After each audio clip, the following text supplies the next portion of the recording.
ગાંધીનગર ખાતે ઇન્દ્રોડા નેચર પાર્કમાં વન્યજીવો માટે કાળઝાળ ગરમીમાં રક્ષણ અને હીટસ્ટ્રોકથી બચવા માટે વિશેષ વ્યવસ્થા ઊભી કરવામાં આવી છે. ઇન્દ્રોડા પાર્કમાં હાલ 600થી વધુ વન્યજીવો વસવાટ કરે છે.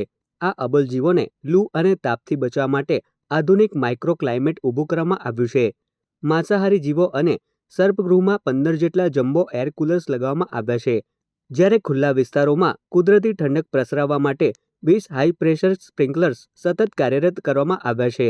તેમજ ખસના પડદા અને એગ્રોનેટ શેડના ઉપયોગથી પ્રાણીઓના આવાસનું તાપમાન સામાન્ય કરતાં 2 થી 4 ડિગ્રી સુધી ઘટાડવામાં વન વિભાગને સફળતા મળી છે. ઉનાળાને ધ્યાનમાં રાખીને પ્રાણીઓના ડાયટ પ્લાનમાં પણ મોટો ફેરફાર કરવામાં આવ્યો છે.